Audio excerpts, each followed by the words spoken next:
Moutalsam TV, la lumière salvatrice. Nouril Moutalsam TV. Assalamu alaikum. Tabarakallahu.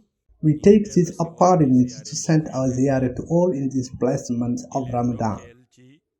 We thank Allah subhanahu wa ta'ala. We renew our ziyarah to the noble person of the Prophet Muhammad, peace be upon him. We also renew our disciple status, our recognition by our spiritual training practices under the tutelage of our noble guide Maulana Ahmad Tijani Sharif radiyallahu ta'ala anhu. Fatabarakallahu. We return to lesson number 2 of Ramadan, which will be divided into several phases. Today, we are going to start phase number 1 concerning the historical of Dajjal. Since everyone knows that Dajjal is an individual who will appear at the end of time, many books have interpreted these characters with divergences, but they ignore the true reality of Dajjal. This is what we will explain in phase number 1. Dajjal is a human being, despite some people who think that it is a system, but it is not the case because it is a person. Allah subhanahu wa ta'ala creates it by combining two materials. The first material is the clay from which man was created, and the second material is a black smoke.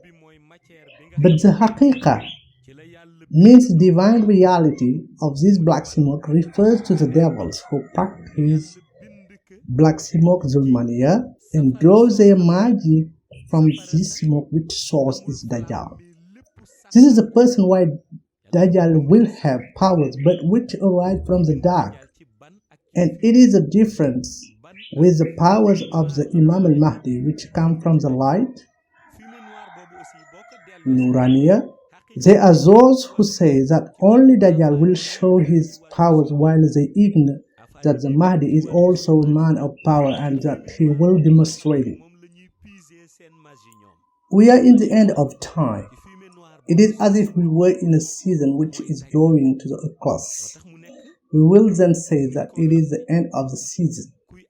The Prophet, peace be upon him, through his Kadmiya Mawla Shaykh, sent his last missionary who arrives with mystical power of life, while Satan also sends his last missionary who comes with obscure powers.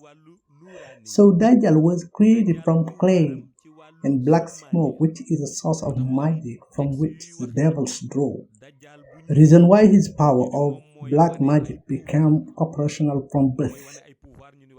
After that, the next step will be about his life when he came into the world and the conditions under which he arrived.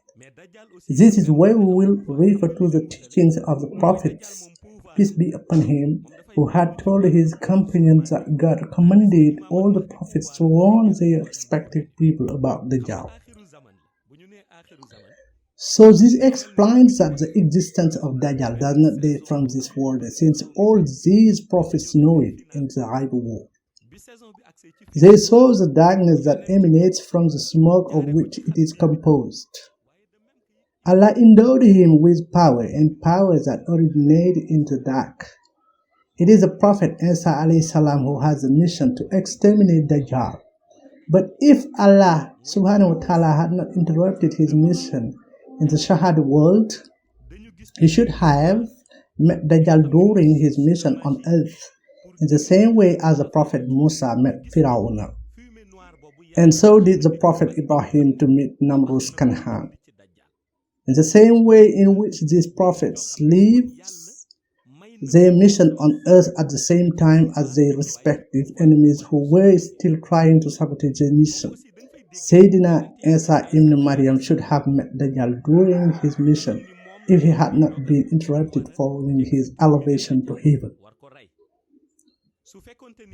This is the reason why when we play the final of the season, the Prophet Isa ibn Maryam will come back down the earth to continue his mission and exterminate Dajjal, who will try to sabotage the mission of Imam Mahdi. After this parenthesis, we remember that Dajjal has gathered power that comes from the dark.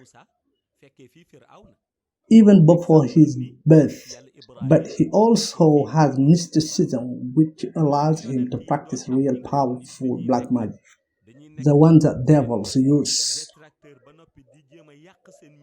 The prophet saw this dangerous being in the Ghaib world with all of its powers emanating from darkness before it came to earth.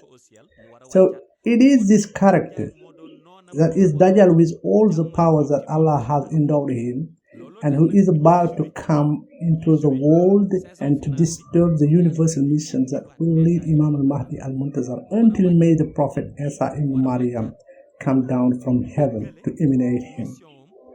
Before its birth, an organization is set up, and from its birth, it is quite another organization which will be set up. We will explain it to you step by step until the end. So for the rest of the story, we'll go to page number 2 of the birth of Dajjal, of the place where he is going to be born, in what condition he came into the world, and what he became afterwards. Assalamu alaikum wa rahmatullahi ta'ala wa barakatuhu. Nouril Moutalsam TV, la lumière salvatrice. Nouril Moutalsam